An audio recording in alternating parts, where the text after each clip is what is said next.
Sa CCTV footage na ini, hagupan pag-abot kan sarong lalaki lunad ng bisikleta sa sarong logistics office sa Barangay Libod, Poblasyon Bato, Catanduanes. Pasado 2:35 nin maagahon kan nakaaging Martes. Ang siklista mahilim pamparamiantras na tuminambay sa luwas kang opisina. Dangang pagliis ni nagkapirang minuto, tinakluban na kainin ng puting plastik ang CCTV. Sa sarupang CCTV footage, mahiling na ang sospek na mayo ng pangitaas na gubing, na ginibo na kay ning panaklob sa iyang pandok. Dangang pagkuaman kay ni sa vault kan opisina.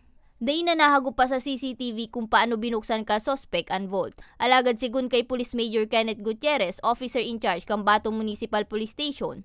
Guminamit ni bareta kabra ang sospek na tulos man nindang nadakop alas 9:50 ning aga kan Nobyembre 22 sa sarong hot pursuit operation. Ang sospek sarong 33 anyos na construction worker asin residente kang Barangay Mintay, Bato, Catanduanes.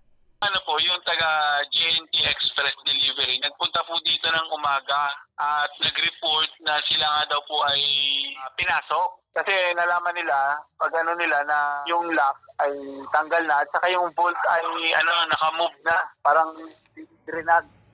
Tapos yung bolt po ay may tama ng patigas na bagay.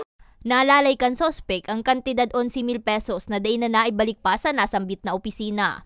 Ngayon po ay Christmas season, alam po naman natin na sa mga ganitong panahon ay nagkakaroon ng mga insidente ng pinakawan.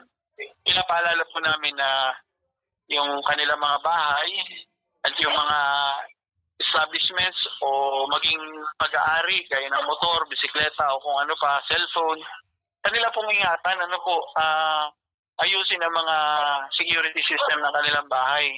Sa presente, nasa kustudiya na kang Batong Municipal Police Station ang sospek asin nasa angatan na ni kasong robbery. Para sa Mabaretang Tatak Bicol, May Arango.